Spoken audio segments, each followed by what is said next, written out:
Hello, I'm Mario Toneguzzi with Catholic Spotlight. Joining me today again is Father Edmund Vargas of St. Michael Catholic Community in Calgary. Thanks, Father, for setting the time to sit down and Yes, chat there. thank you for having me again. So, All right, we're going to talk about Catholic education. Obviously, schools are starting here in the near future. Tell me mhm. why it's important to have a separate Catholic school system for students. I think the Catholic schools provide some kind of an atmosphere for learning about Christian formation and of course Christian values.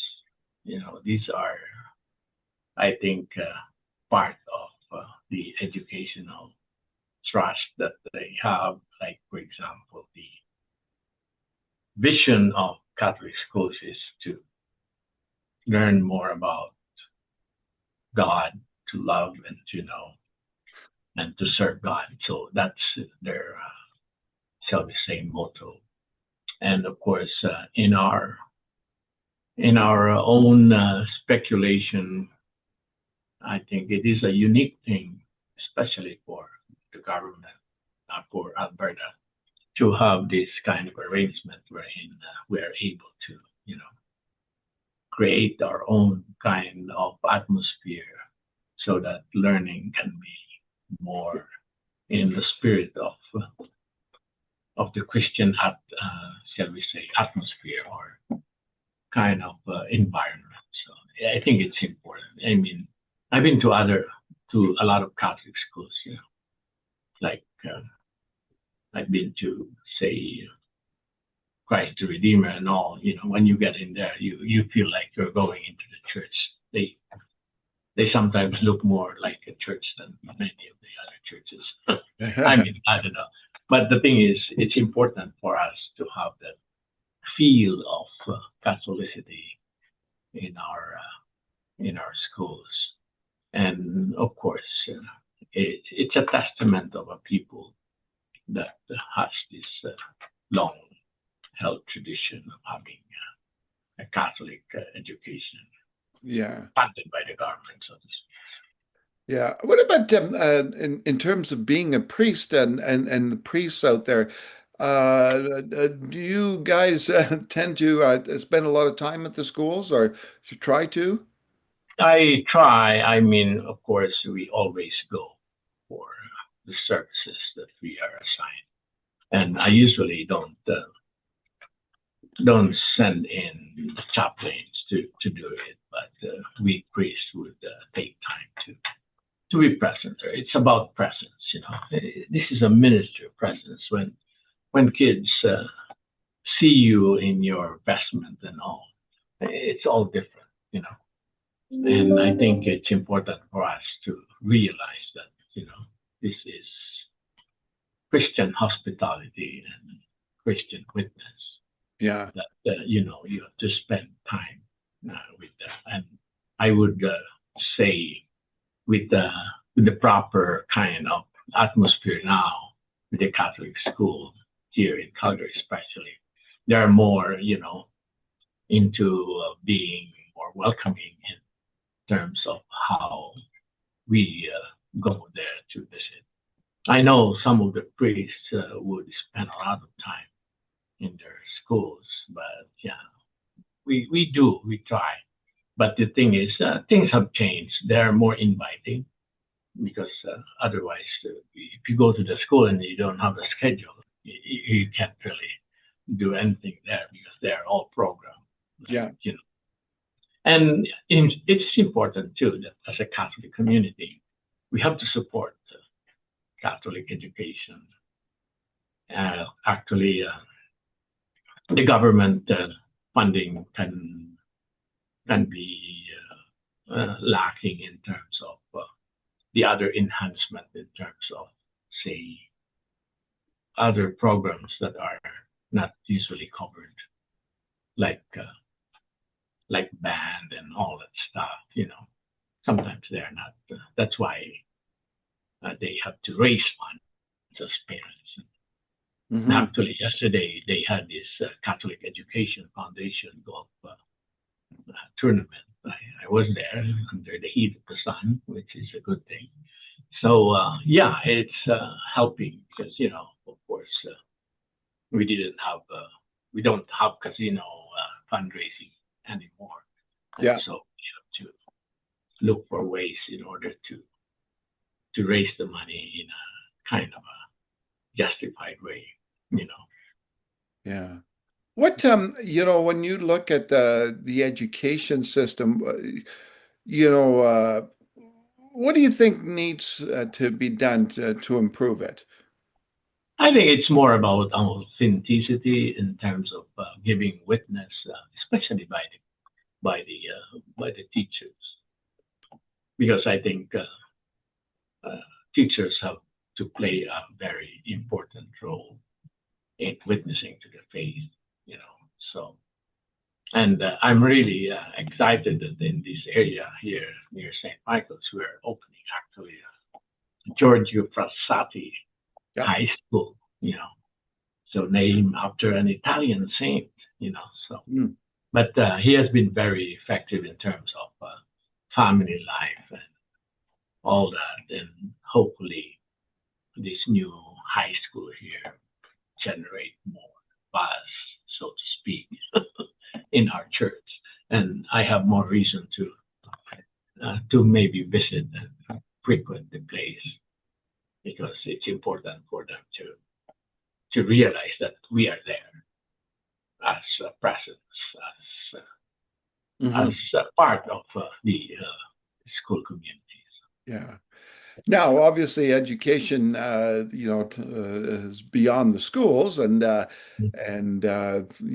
churches. All churches have all youth programs, etc. How important is that to have those youth programs in place in a church?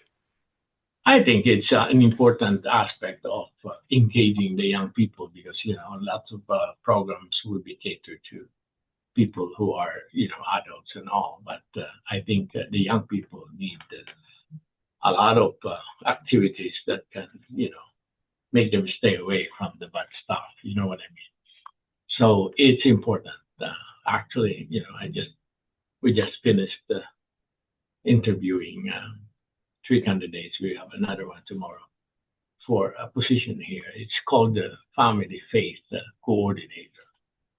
Mm. So it encompasses children's liturgy, youth ministry, maybe other things like youth camps and all that stuff. So yeah, so it's an exciting time. We're actually in the process of finalizing hiring by Friday. So so that is a very important, I think, movement towards the realization of regularizing youth ministry and other ministries related to young people.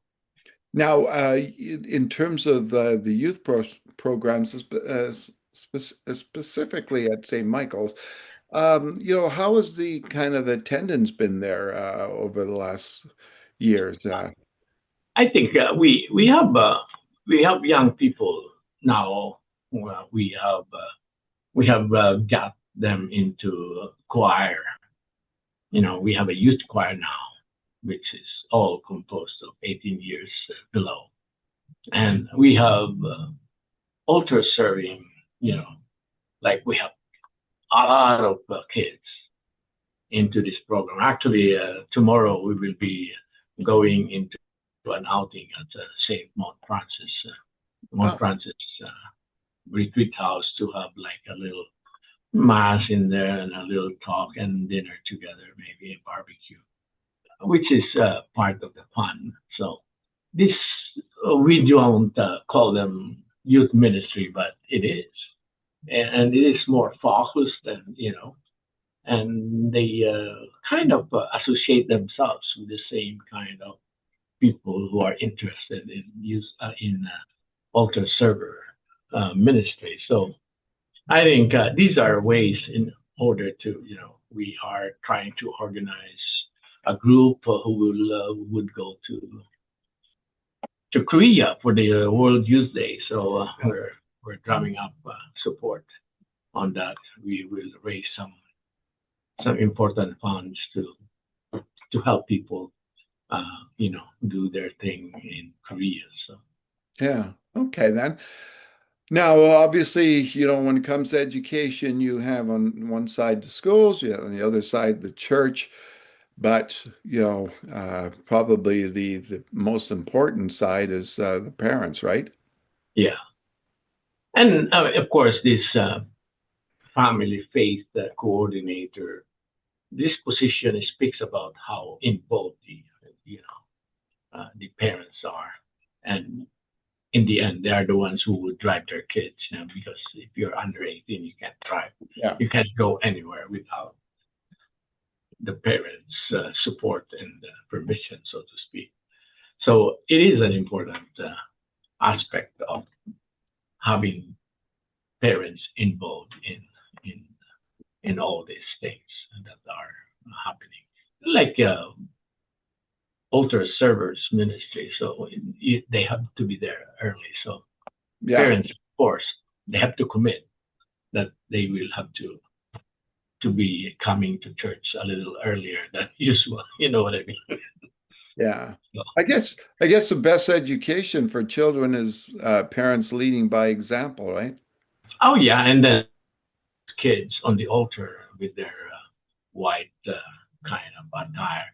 I mean, they are giving us an example of how to attend church and how they are quiet, their hands are together, perfect, shall we say, optic for behavior in the church. Yeah, yeah, yeah. What do you remember growing up for yourself in schools?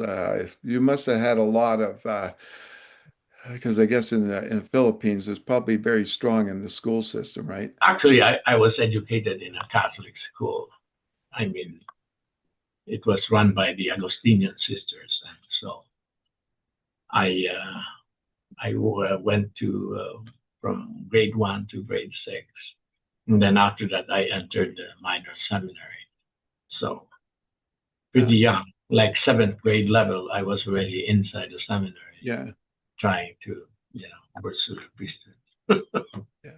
I'm So I mean, it's a fun time to be a student, especially in the elementary. So yeah, lots of memories there too. yeah. And when those schools, the Catholic schools, did you have like daily mass? I think not really daily mass, but Okay, we have periodic, periodic masses that are scheduled. And yeah, okay, then. actually, you know what? After I became a priest, I ended up being a principal of that same Oh wow. institution, although they have already high school, but not, I think, elementary anymore. But yeah, so Yeah, yeah. And in terms of the masses, I guess there's still depending on what schools, certain schools have masses, that where the priest comes in Calgary. yeah, many of these Catholic schools would be attached to your parish back home or even here, and they have access to the church, and then they would just walk to church and then attend mass as a community, and then go back to the classroom. So, while in some places here they have masses in the chapels. Yeah, Most high schools have chapels here, yeah, and of course the private schools like Clearwater Academy, they have their own chapel. yeah. Yeah, and it's important to have like these liturgical celebrations, the liturgy of the word, even, and we are actually allowed to say masses or to celebrate masses in the schools, but it's a lot of logistics. Like I say masses at St. Bishop Carroll High School. Oh yes. The gym would be packed, like at least 1,000 kids, and then Yeah, so I mean, just to organize things there. But they have a wonderful celebration with their choir, their band, and they are all there. And interestingly, they are very well behaved. They are getting instruction from the chaplain about how things should be. So, Yeah, exactly. and that is part of the Catholic education process. So it makes people think about God, about eternal life. You know, things make a difference when you have those metaphysical questions in your mind. Yeah, exactly. All right, wonderful. Well, thanks so much, Father, for joining us today. Okay, very good, Maria. Okay, that was Father Edmund Vargas of St. Michael Catholic Community in Calgary. I'm Mario Toneguzzi. Thanks for joining us today.